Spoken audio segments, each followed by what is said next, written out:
Bismillahirrahmanirrahim.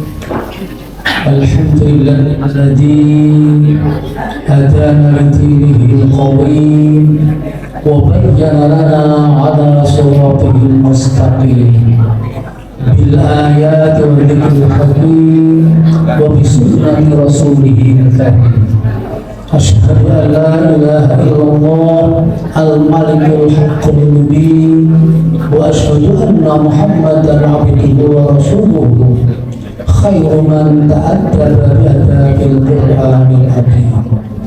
Shalawatullah wa salamuhu ala sayyidina Muhammad. Jamaah, kalau disebut asma Rasul kita bersolawat. Allah bangsuri kita solawati. Shalawatullah wa salamuhu ala sayyidina Muhammad wa ala alihi wa ashabihi ajma'in. Qala Allah ta'ala fil Qur'anil Karim, a'udzu billahi as-sami'il 'alim minasy rajim. Wa laqad karramna bani Adama wa hamalnahum fil barri wal bahri wa razaqnahum minat thayyibat wa faddalnahum 'ala katsirin mimman khalaqna tafdila. Shadaqallahul 'azim wa shadaqa rasuluhul karim. Mohon izin saya berpantun. Kalau baik boleh disenggahi dengan cakep, kalau jelek dibiarkan saja. Sekuntum bunga melati, seikat bunga dahlia. Assalamualaikum Bapak Ibu yang baik hati. Semoga kita sehat dan bahagia. Bapak Ibu sehat? Bapak Ibu bahagia? Kalau tidak bahagia silahkan berdermawan. Puji dan syukur mari senantiasa kita panjatkan kehadiran Allah Subhanahu wa Ta'ala. Kita nyatakan dengan kalimat tahmid, alhamdulillah rabbil alamin. Berkat rahmat taufik hidayah Allah, siang menjelang sore ini kita tidak saja sehat, lebih dari itu kita diberikan semangat untuk hadir dalam majelis ini, disertai dengan aktivitas-aktivitas yang berpahala, yang positif. Mudah-mudahan amal kita diterima oleh Allah, berbalas kebaikan dunia akhirat kita. Allahumma sholawat dan salam semoga tercurah limpahkan kepada junjungan kita Nabi Muhammad Sallallahu Alaihi Wasallam, qudwah hasanah kita, sosok Rasul terakhir yang kita tunggu syafaatul udzmannya. Sebagai tanda mahabbah kita pada Rasul, mari kita bersolawat Jibril. Sallallahu ala Muhammad sallallahu alaihi wasallam. Sallallahu ala Muhammad sallallahu alaihi wasallam. Allahumma salli wa sallim wa barik alaihi. Alhamdulillah, kita diciptakan oleh Allah menjadi makhluk yang namanya manusia, yang namanya Bani Adam. Mengapa? Karena Allah sengaja mendesain, merancang seluruh makhluknya itu ada satu-satunya yang dipersiapkan untuk menjadi makhluk termulia. Manusia atau Bani Adam menjadi makhluk termulia dikarenakan memiliki serangkaian fasilitas, kelebihan-kelebihan yang tidak diberikan kepada makhluk lain. Manusia diberikan oleh Allah predikat sebagai Khalifatullah fil ardh, menjadi wakil Allah di muka bumi untuk membuat kemakmuran bumi, untuk memimpin dunia sehingga dunia menjadi baik, menjadi maslahah, menjadi makmur. Manusia juga diberikan predikat sebagai hamba Allah. Manusia diberi lagi oleh Allah fasilitas yang namanya seluruh alam itu dipersilakan untuk dimanfaatkan oleh makhluk yang namanya manusia untuk menunjang statusnya sebagai Khalifatullah fil ardh dan sekaligus sebagai hamba Allah itu. Kemudian lagi-lagi Allah juga memberikan kesempatan kepada manusia. Kita diberikan kesempatan untuk bisa menghuni seluruh daratan, bahkan juga lautan dipersilakan untuk dihuni oleh manusia. Di Indonesia nampaknya karena daratan masih luas, maka masih bisa memanfaatkan daratan. Tetapi seperti negara Belanda misalnya, karena daratannya sudah cukup, maka lautan pun juga dihuni. Jadi hunian-hunian di lautan. Apalagi manusia diberikan rezeki oleh Allah yang sangat beragam dan semua baik-baik. Warzaqnahum minat thayyibat. Dan rezeki jangan keliru hanya kita pahami sebagai duit, sebagai harta, tetapi yang namanya teman-teman yang baik yang selalu mendukung, selalu mendoakan, itu juga rezeki. Diberikan istri, anak, keluarga yang baik-baik, soleh-solehah juga rezeki. Diberikan pekerjaan juga rezeki. Kepercayaan orang juga rezeki. Alhamdulillah. Lebih dari itu ternyata manusia masih lagi diberikan oleh Allah 4 permata yang sangat berharga, 4 permata yang sangat mahal, yang sangat indah menawan, dan menjadikan si pemiliknya menjadi bercitra diri dan menjadi hormat. Rasulullah di dalam sabdanya yang disitir oleh Imam Al-Ghazali di dalam kitab Ihya Ulumuddin menyampaikan tentang 4 mutiara yang diberikan kepada manusia yang kita banyak tidak terasa jebulane gimbal mutiara indah. Arba'atu jawahir fi jismi bani adama yuzaluha arba'atu asya. Ammal jawahiru fal aqlu wad dinu wal haya'u wal amalus salih. Ada 4 mutiara yang diberikan Allah kepada Bani Adam atau manusia. Yang 4 mutiara nan indah itu sangat berharga, sangat bernilai, namun sangat boleh jadi akan tergusur, tergeser, tertutup oleh berbagai macam penyakit.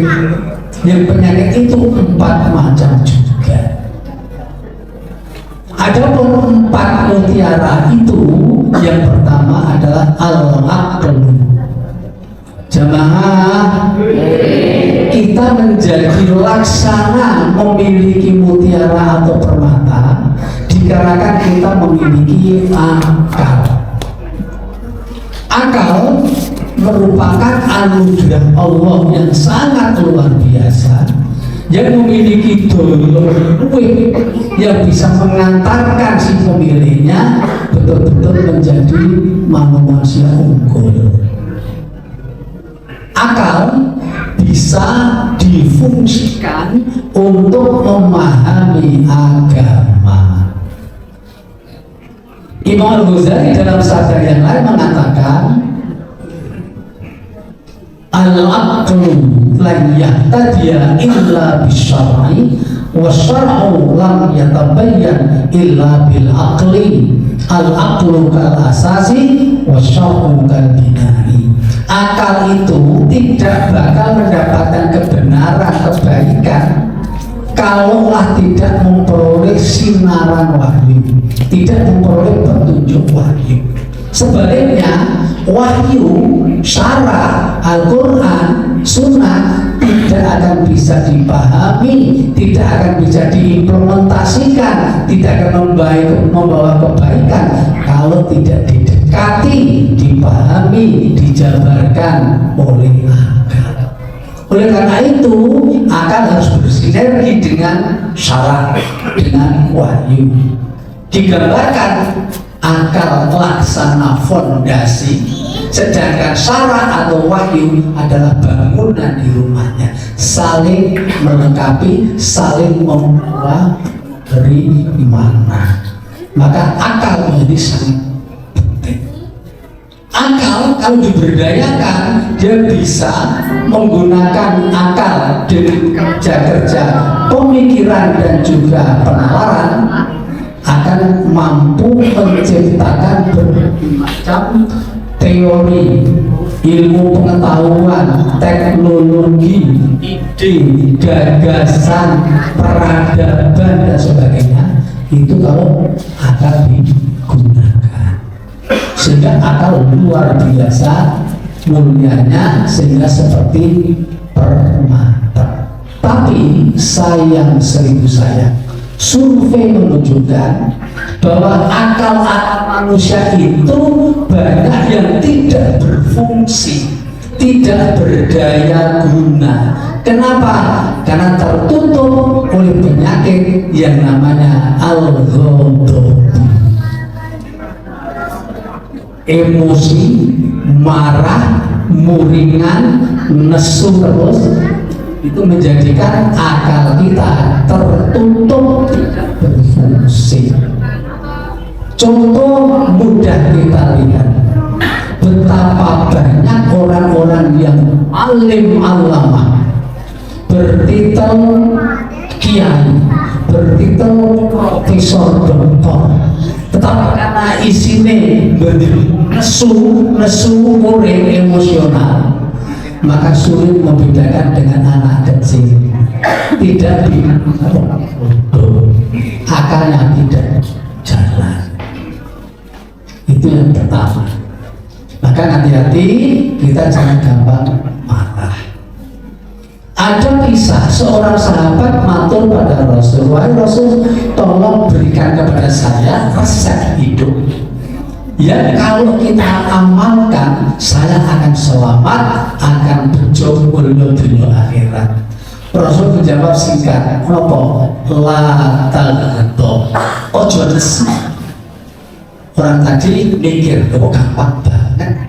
Apalagi Rasul? Rasul jawab yang kedua, la taghdab, ojo nesu, jangan marah. Kok gampang? Apalagi Rasul? La taghdab, sakit di dada. Artinya orang sungguh menjadi sesuatu yang luar biasa. Maka jangan remehkan, mengendalikan nafsu. Mungkin harus marah, jadi hilang akal. Kredit motor dulu lunas, ganjeng nesu motornya ditendang, malah tambah soto bengkel. Yang kedua, manusia diberikan mutiara kedua namanya ad-din, agama. Agama itu sangat tinggi nilainya, sangat penting. Kenapa? Karena agama itu adalah peraturan Allah yang berdasarkan wahyu ilahi yang diberikan kepada Rasul, yang kemudian disampaikan kepada umatnya sebagai panduan hidup untuk menjamin manusia tadi yang mengamalkan agama tadi hidupnya selamat, mulia, dan juga luhur. Itu agama. Mengapa bisa demikian? Karena agama itu isinya itu ada konsep-konsep ajaran tentang akidah, keyakinan, keimanan. Ada tentang ibadah, aturan hubungan manusia dengan sang Khalik. Ada muamalah, hubungan antar sama manusia.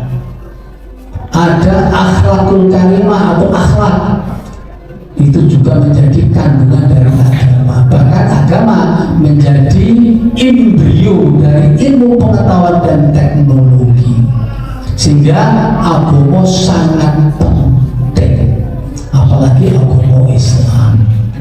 Oleh karena itu kita harus betul-betul menjadikan agama sesuatu yang sangat dibutuhkan, diamalkan dalam hidup sehari-hari. Tetapi lagi-lagi survei menunjukkan banyak di antara kita yang agama tadi tidak bisa memberi apa-apa, tidak menjadikan kita sebagai orang yang tertib, orang yang soleh, orang yang bermanfaat. Karena apa? Karena ketutup dengan penyakit yang namanya al-hasadu, hasud, dengki, serai. Hasud itu adalah sifat manusia yang tidak pernah rela kalau ada orang lain yang sama dengan kita, melebihi dengan kita, tidak rela. Susah kalau melihat orang lain senang, dan senang melihat orang lain susah. Disingkat SMS, iri, dengki, dan seterusnya. Praktek kesehariannya, kalau ada temannya bisa ganti mobil, dia pusing sendiri. Kancane gawe rumah malah masuk rumah sakit. Itu orang hasud.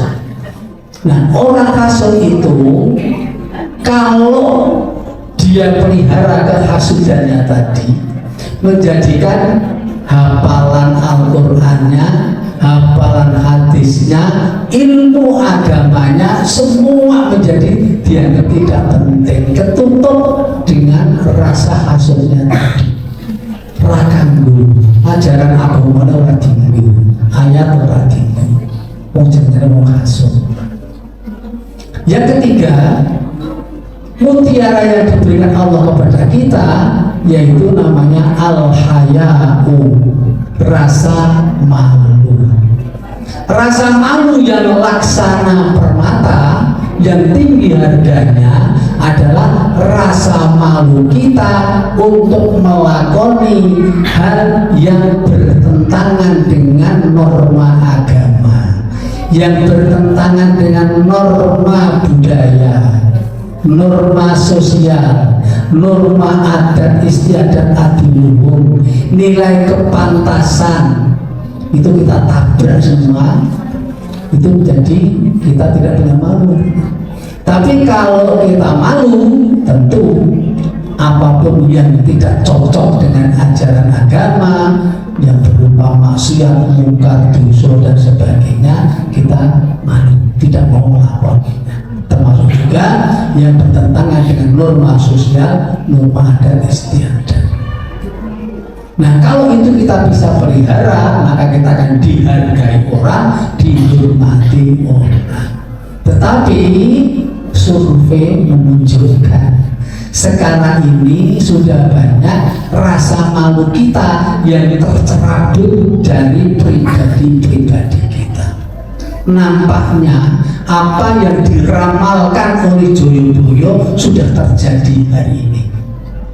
Joyoboyo meramalkan besok ing tembe buri bakal ono kahanan, bakal ono jaman ing kono bakal okeh kali kang ilang gedunge, bakal okeh pasar kang ilang kumandange, bakal okeh wanudya kang ilang isine.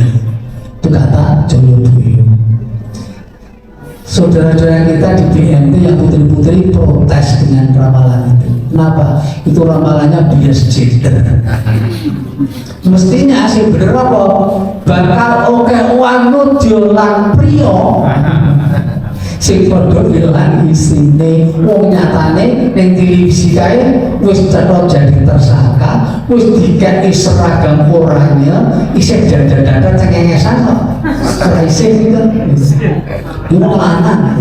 Sehingga mestine wanudya lan priya ilang isine. Dan sekarang betul banyak sungai-sungai karena erosi pembabatan hutan sudah tidak terawat, sehingga zaman kecil saya itu naik agus ning kali jlog-jlogan pakai gedung-gedung saya kenal. Ini untungnya Pak Jokowi bikin pasang dulu itu jarak sekilo itu baru subuh itu gembreng kaya suara ning tawon itu suara pasang. Sekarang 50 meter sakrungu. Kenapa? Ketutupan gedung-gedung bertingkat. Dan banyak wanudya lan priya oke ilang isine. Sekarang juga terjadi sing nonton isin, sing lakoni malah etel. Sekarang sudah terjadi. Nah, maka yang namanya mutiara tadi redup tidak bersinar karena orang tulising. Sedangkan yang keempat, mutiara yang diberikan Allah kepada diri kita adalah al-amalus soleh. Amal soleh. Amal soleh itu merupakan amal bagus yang menjadikan pemiliknya itu akan memiliki keluhuran diri, akan selamat mulia. Dan di mata Allah ternyata yang bernilai baik seseorang itu siapa yang baik amalnya. Alladzi khalaqal mauta wal hayata liyabluwakum ayyukum ahsanu amalan. Baik mata Allah ini banyak bagus amalnya, bukan sing ora duwite, bukan sing apik rupane, bukan sing tinggi derajate, tapi banyak amal bagus. Oleh karena itu tidak ada cara lain bagi kita kecuali kita harus terus-menerus menambah amal kebajikan kita. Itulah makanya kita perlu yang namanya membuat target.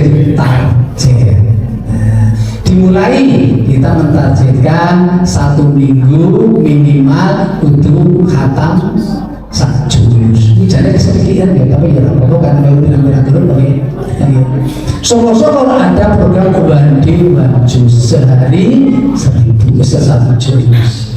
Terus sodakohnya gitu, infak sodakoh gitu program di target sebulan 1.500.000 sebagainya.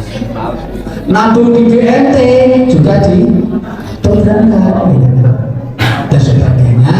Itu perlu ada target. Kalau begitu kita bisa terjamin amal soleh kita baik. Nah, amal soleh itu ternyata kalaulah kita tidak merawat dengan baik akan tertutup, hilang fungsinya karena penyakit yang namanya al-ghibatu. Riba.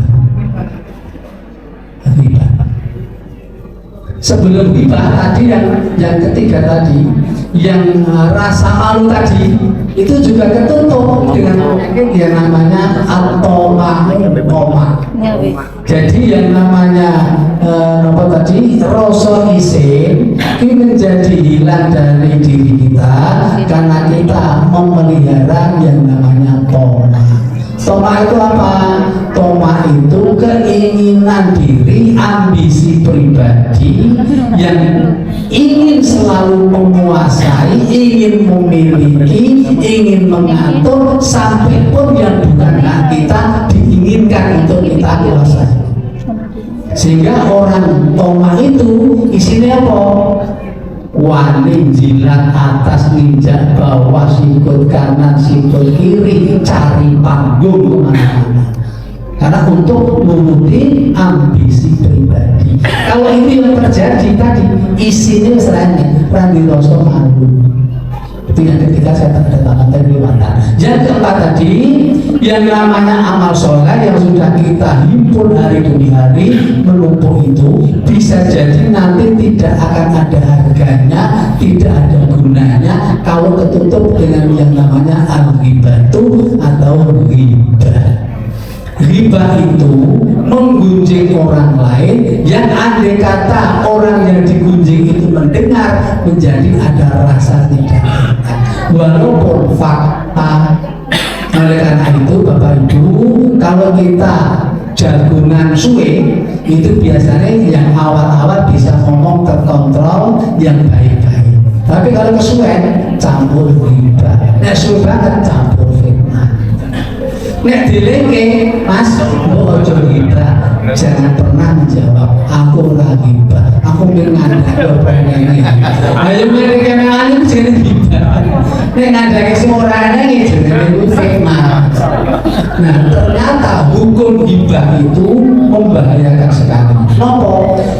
Orang yang kita riba itu dosanya dikurangi, iso ditransfer nang awake sing riba.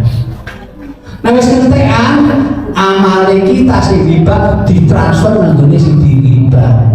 Jadi itu bisa jadi banyak amal ning menjadi orang muflis, bangkrut.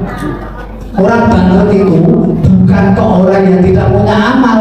Posone hebat, sedekah hebat, salat hebat. Ini karena rajin riba, rajin melukai mendolim orang lain, bisa jadi amal kita larut habis. Itu namanya bangkrut. Maka monggo 4 mutiara yang sangat hebat itu dirawat betul, jangan sampai kena penyakit-penyakit yang hebat juga. Mudah-mudahan seluruh anggota dan juga pengurus, pengelola serta mitra-mitra kerja kita, LMC, BCM, Batko dan sebagainya betul-betul bisa diberikan anugerah Allah. 4 mutiara itu tetap bertengger di dalam diri kita, menjadikan kita bercitra diri, berkehormatan, berjodoh selamat dunia akhirat. Barangkali itu yang bisa kami sampaikan, dan kami mohon monggo kerjasamanya dengan DPRD kita teruskan.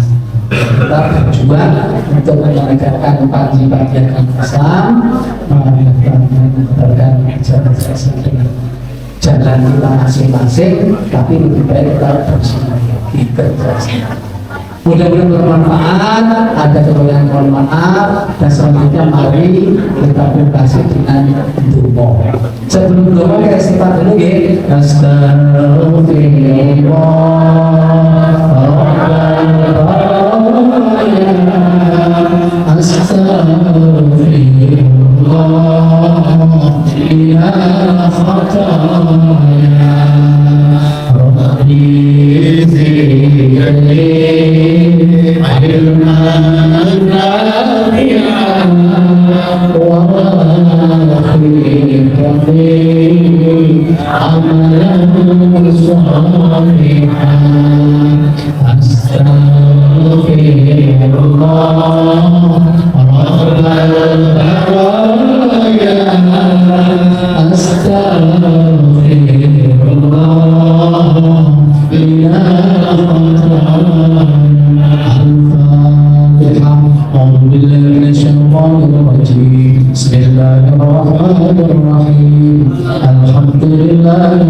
وعظيم سلطانه والصلاة والسلام على أشرف المرسلين سيدنا محمد وعلى آله وصحبه أجمعين.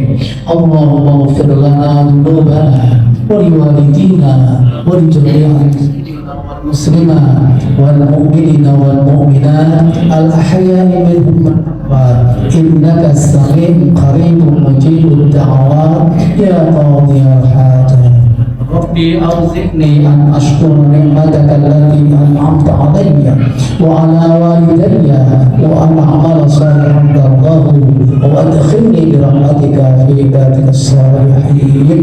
اللهم لا تدع لنا في مجلسنا هذا ذنبا إلا غفرته ولا هما إلا فرجته ولا عيوبا إلا سترته ولا دينا إلا قضيته ولا مريضا إلا شفيته ولا حاجة من حوائج الدنيا والآخرة إلا قضيتها ويسرتها.